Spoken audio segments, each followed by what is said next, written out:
नमस्कार, आप देख रहे हैं हमारा खास शो संदीप सर की क्लास। आपके साथ मैं हूं रवि ठाकुर और मेरे साथ हैं इस क्लास के सर, मेरे वरिष्ठ सहयोगी संदीप चौधरी। और आज की हमारी इस क्लास का टॉपिक है देश में पेट्रोल से महंगा हुआ डीजल। जी हां, देश में पहली बार डीजल की कीमत पेट्रोल से ज्यादा है और सरकार का यह बयान सामने आया है कि ये जो दाम बढ़े हैं उसमें सरकार का कोई दोष नहीं है। सरकार इसके पीछे कुछ नहीं कर रही है, ये सिर्फ बाजार के हवाले से दाम बढ़ रहे हैं। इसी मुद्दे पे हम आज चर्चा करेंगे और जानने की कोशिश करेंगे कि देश में 18वें दिन लगातार डीजल के दाम बढ़े हैं, ये सिलसिला कब रुकेगा और इसके पीछे बड़ी वजह क्या है। पहले भी चर्चा हुई है, एक बार फिर चर्चा आज इसी मुद्दे पर। संदीप, 18वें दिन डीजल के दाम बढ़े हैं और अब तो इतिहास से पेट्रोल के भी। हाँ, नहीं, पेट्रोल आज नहीं बढ़ा है। आज नहीं बढ़ा। हाँ। पर पेट्रोल 17 दिन से बढ़ रहा है, तो लगातार बढ़ रहे हैं। हाँ, डीजल के दाम लगातार 18वें दिन बढ़े और एक हिस्ट्री बन गई, पेट्रोल से महंगा डीजल हो गया। ये खेल चल क्या रहा है तेल का? देखिए, जो ये सरकार कहती है ना, let's come to the point.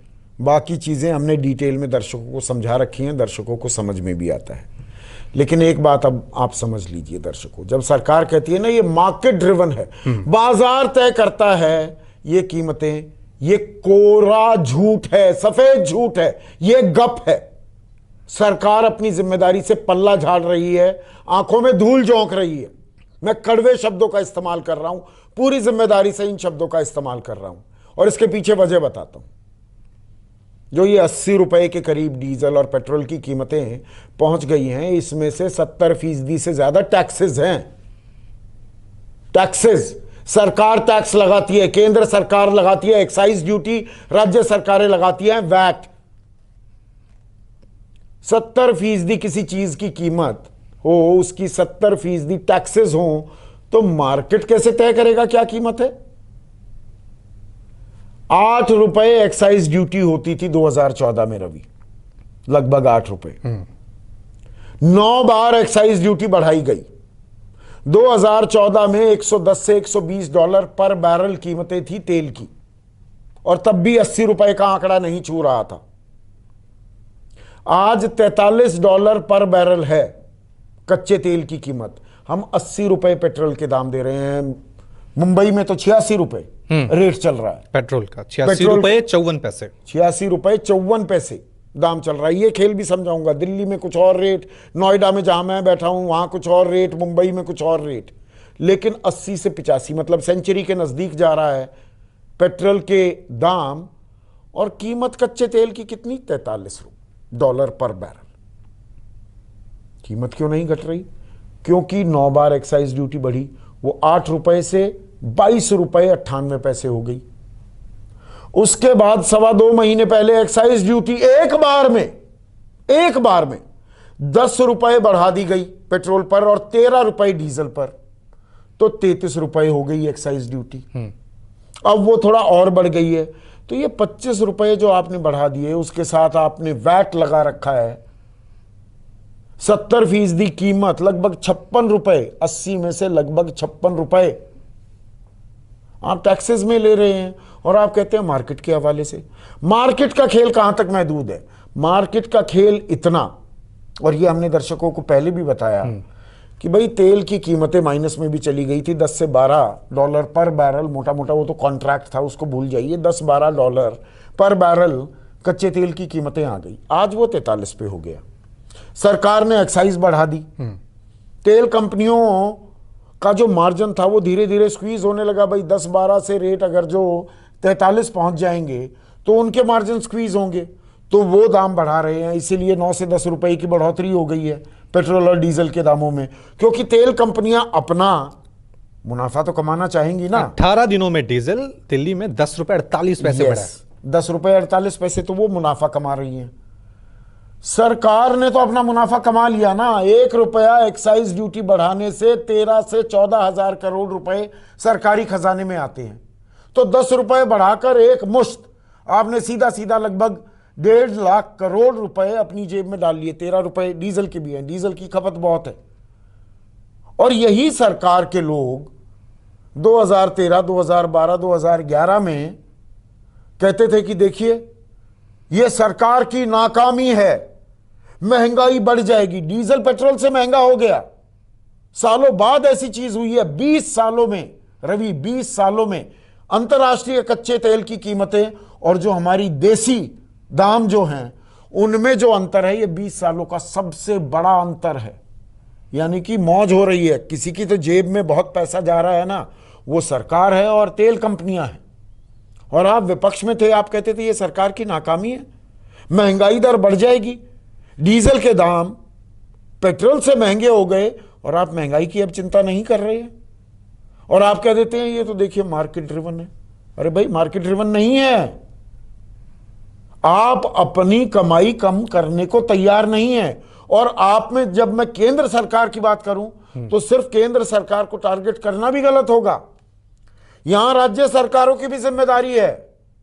अगर कांग्रेस सवाल उठा रही है, कांग्रेस को भी अपने गिरेबान में झांकने की जरूरत है। अब ये खेल मैं आपको समझाता हूं। मैं नोएडा में बैठा हूं, आज ही मैंने डीजल डलवाया। मेरी गाड़ी डीजल से चलती है और मैं डीजल डलवाने गया पेट्रोल पंप पर, तो वहां बोर्ड लगा हुआ था कि यहां पर दिल्ली से 7 रुपए सस्ता मिलता है डीजल। 7 रुपए का फर्क। पहले 1, 1.5, 2, 2.5 रुपए का फर्क होता था, 7 रुपए का फर्क हो गया है। क्यों फर्क हो गया? एक्साइज तो पूरे दुनिया में, पूरे देश में सेम लगेगी, तो वैट का फर्क है ना। मुंबई में पेट्रोल 86 रुपए, दिल्ली में 80 रुपए क्यों है? ये 6 रुपए का अंतर क्यों है? तो अलग अलग राज्य सरकारें अलग अलग वैट ले रही है ना। अभी 2 हफ्ते पहले हमने एक कार्यक्रम किया था, गुजरात ने 2 रुपए वैट पेट्रोल पर और 2 रुपए वैट डीजल पर भी बढ़ा दिया। मध्य प्रदेश दिल्ली सरकार ने भी कुछ ऐसा ही किया है। तो केंद्र सरकार, मतलब ये तू दाल डाल में पात पात, जो एक कहावत है ना, ये वो खेल चल रहा है। केंद्र सरकार अपना खेल खेल रही है, राज्य सरकारें अपना खेल रही हैं। क्योंकि राज्य सरकारें कहती हैं कि हम केंद्र से अपना पैसा मांग रहे हैं, सेंट्रल पूल से पैसा मांग रहे हैं, जीएसटी कलेक्शन में हमारे को 14% रिटर्न गारंटी किए गए थे, वो पैसे नहीं मिल रहे हैं। तो घूम फिर कर हमें मिलता क्या है? पेट्रोल में हम दाम बढ़ा दें या शराब की कीमतें बढ़ा दें, यही तरीका है ना। तो पेट्रोल के दाम, डीजल के दाम मार्केट ड्रिवन कतई नहीं है, ये कोरी गप है। सरकारें अपना पैसा इंश्योर कर रही हैं। और हमें जो ये नसीब की बड़ी बातें होती थी ना, प्रधानमंत्री मोदी कहते थे मैं नसीब वाला हूं, तेल की कीमतें घट गई। तेल की कीमतें तो घटी हुई हैं इस वक्त भी, पर हमें फायदा नहीं मिल रहा है, हमें महंगा रोज। और देखिए इसमें ये चालबाजी है। ये क्या मार्केट ड्रिवन है कि रोज 50-50, 60-60, 70-70, एक दिन में 10 रुपए बढ़ा देते तो लोग सड़कों पर आ जाते। पर 18 दिन में 10 रुपए आपने बढ़ा दिए और पता भी नहीं लगा। आपने बहुत सही बात करी कि पहले कहा कि यही सरकारें विरोध करती थी। हम सब लोग ये कहते हैं कि पब्लिक सब जानती है। यही वो पब्लिक है जब 2014 से पहले बीजेपी इस मुद्दे को उठाती थी कि नहीं, तेल अब के भी दाम बढ़ बीजेपी गए। वालों से पूछोगे तो वो कहेंगे उस वक्त सरकार का कंट्रोल होता था, आज मार्केट ड्रिवन है तो हमसे सवाल मत पूछिए। अरे चलिए, उस टाइम मार्केट कंट्रोल नहीं था, गवर्नमेंट रेगुलेशन थी, तो सरकार अपना नुकसान उठाने के लिए भी तैयार थी। ऐसी कीमतों में आग नहीं लगी थी, इससे कम आग में आपने हल्ला काट दिया था। और आज 18 दिन नॉन स्टॉप लगातार कीमतें बढ़ रही हैं और उफ भी नहीं कर रहे आप, कोई स्टेटमेंट भी नहीं आ रही। और घूम फिर कर जानकारों से बात करो तो वो कहते हैं नहीं, अभी सिलसिला थमा कहां है। मतलब कि अभी तो और इंतजार कीजिए, और बढ़ सकता है। और नारा था कि बहुत हुई महंगाई की मार, अब की बार। हाँ, और लगातार 18वें दिन महंगाई बढ़ रही है। कांग्रेस भी वही मुद्दा उठाती है। क्या इस देश की पब्लिक को समझने की जरूरत नहीं है कि महंगाई का मुद्दा हो, बेरोजगारी का मुद्दा हो, ये सिर्फ नारों में रहेगा, लेकिन जब आप नीतियों के तौर पे देखेंगे तो दोनों सरकारें बढ़ाती हैं, उस पर कंट्रोल नहीं करती। मैं इसीलिए तो राज्य सरकारों की बात कर रहा हूं। आपको ध्यान होगा 2014 से पहले रवि, जब तेल की कीमतों पर चर्चा होती थी और विपक्ष यानी कि बीजेपी, उस वक्त की सरकार यूपीए को घेरता था, तो एक चीज बड़ी डिस्कस होने लगी थी उस वक्त। वो थी गोवा सरकार ने 0 वैट कर दिया है पेट्रोलियम पदार्थों पर। मनोहर पर्रिकर की सरकार थी वहां पर कि हम वैट ही नहीं लेंगे। तो गोवा में तेल की सबसे कम कीमतें थी। अब कौन रोक रहा है कांग्रेस की सरकारों को? अगर आप सरकार को घेर रहे हैं, सोनिया गांधी सरकार से सवाल पूछ रही हैं कि तेल की कीमतों में आग क्यों लगी हुई है, तो राजस्थान में, पंजाब में, छत्तीसगढ़ में, झारखंड में, महाराष्ट्र में आपकी सरकारें हैं। आप नजीर पेश कीजिए, आप करिए ना वैट कम। वो नहीं करेंगे, वहां के सारे मुख्यमंत्री कहेंगे पैसे ही नहीं है मैडम, सैलरी तो तनख्वाह तो हम अपने सरकारी कर्मचारियों को दे नहीं पा रहे हैं, तो कहीं से तो उगाही करेंगे, उगाही करने के लिए हम बैठे हैं, हम भुगतान करेंगे। और सवाल ये भी है, चलिए एक पक्ष है कि महंगाई हो रही है, सरकार बार बार ये दलील दे रही है कि हमारे पास ज्यादा विकल्प नहीं है कमाई के, सोर्स के, रेवेन्यू के। तो क्या ये पेट्रोल डीजल ही है, यही वजह है कि लगातार 18वें दिन, और अभी ये भी पता नहीं कि ये सिलसिला कब जाके रुकेगा? क्या कोई और विकल्प नहीं है? क्या पेट्रोल और डीजल से ही सरकार अपना खजाना भरेगी? नहीं, ये सरकार को बताना होगा। और आपके दिमाग में आउट ऑफ द बॉक्स होता है ना, आइडियाज की क्या कमी आ गई है सरकार में? मतलब सरकार कोई सोर्स ऑफ रेवेन्यू नहीं ढूंढ पा रही है। ट्राइड एंड टेस्टेड इसी तेल के पीछे आप खेल करेंगे, जिसके बारे में आप कहते थे कि हम सरकार में आ जाए, और आपका पुरजोर समर्थन करने वाले जो आपके चीयर लीडर्स थे वो देश को बताते नहीं थकते थे कि सरकार आने दो बीजेपी की तो 35 रुपए प्रति लीटर पेट्रोल के दाम हो जाएंगे। तो वो कहां गए 35 लीटर? और ये कोई 100, 110, 120, 130 डॉलर पर बैरल वाला जमाना भी नहीं है। $60 से नीचे ही, बीच में कुछ समय के लिए ही $70-80 कीमतें छुई हैं, नहीं तो पिछले 6 सालों में ज्यादातर समय $60 से कम प्रति बैरल की कीमत रही है। तो वो हमारे ऊपर, हमारे पास ऑन क्यों नहीं हुआ है? वही मैं कह रहा हूं, सरकारें बदल रही हैं, व्यवस्थाएं क्यों नहीं बदल रही हैं? 18 रुपए 45 पैसे की आपको कीमत पड़ रही है ज्यादा से ज्यादा, और आप 80 रुपए लेंगे हमसे। ठीक ठीक लगा लो ना। मतलब मैं बिल्कुल सरल सादी भाषा इस्तेमाल कर रहा हूं भाई, ठीक ठीक लगा लो थोड़ा। आप बढ़ाए जा रहे हैं, कोई फर्क नहीं पड़ता। या सामने आकर देश को एड्रेस कीजिए और बताइए यही जरिया है जी, हम और हमारे पास कोई तरीका नहीं, हमारी सोच नहीं, हम और कहीं से रेवेन्यू जनरेट नहीं कर पा रहे हैं, हम तो तेल के जरिए ही आपको, आपकी जेब काटेंगे, आपकी जेब में हाथ डालेंगे, और कोई तरीका हमें सूझता नहीं है। या इसमें और लोगों के सुझाव भी ले लो, इस पर कोई चर्चा तो हो। ये खुला खेल फरूखाबादी हो रहा है, कोई इसके बारे में बात भी नहीं कर रहा।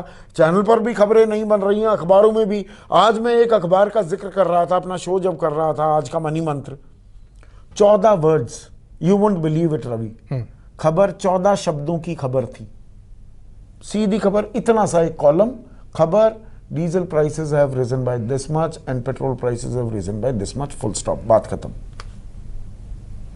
जबकि 20 सालों में इतना अंतर कच्ची तेल की कीमतों और हमारे देसी दामों में आज तक नहीं हुआ। और डीजल हम बार बार कह रहे हैं, डीजल का संबंध महंगाई ऐसे वक्त में $10.5 लोगों की जेबें खाली हैं। बिल्कुल, और महंगाई का जबरदस्त असर पड़ेगा।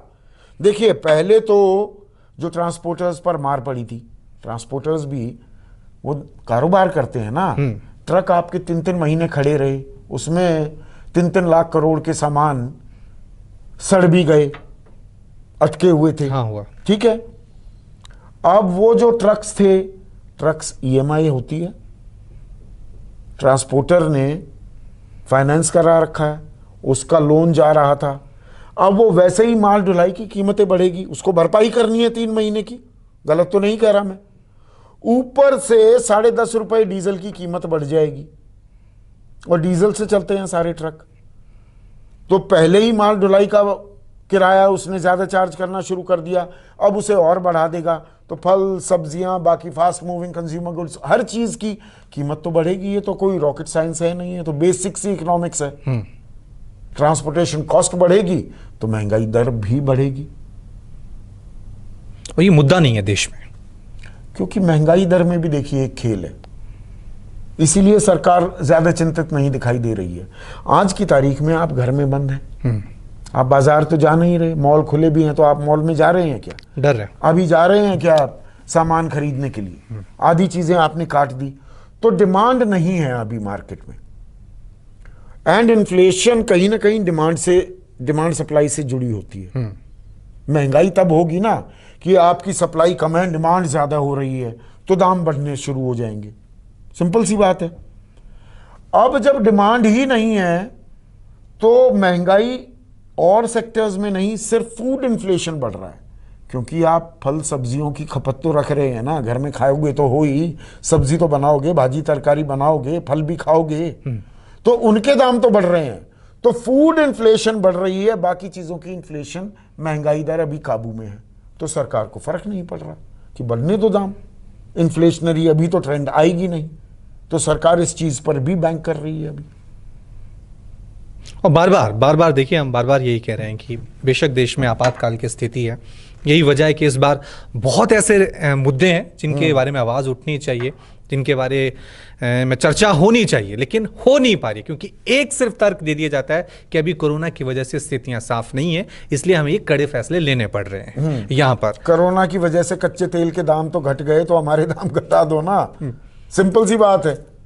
चलिए इसी चर्चा को अब यहीं पे हम समाप्त करते हैं। और एक आखिर में मुझे, क्योंकि देश के प्रधानमंत्री और बीजेपी के तमाम जो नेता हैं वो हमेशा हिंदू धर्म की बात करते हैं और शास्त्रों का हवाला देते हैं, तो उसमें एक कहा गया है कि प्रजा से टैक्स कैसे वसूलना चाहिए। तो उसमें यह कहा गया है कि जैसे मधुमक्खी फूल से रस निकालती है, उसे पता भी नहीं लगता, उस तरह से टैक्स वसूलना चाहिए। और हमें सोचिए 30-35 रुपए का पेट्रोल, 80-86 रुपए, 30-35 का नहीं, 18-19 रुपए का पेट्रोल जो हमें मिल सकता है 30-35 में, हाँ 30-35 में मिल सकता है, ठीक है, हाँ। वो हमें 80-86 रुपए में दिया जा रहा है। हमसे कितना टैक्स वसूला जा रहा है, ये समझने की बात है। तो अभी के लिए इस क्लास में इतना ही। बहुत बहुत शुक्रिया सर, धन्यवाद, नमस्कार। नमस्कार।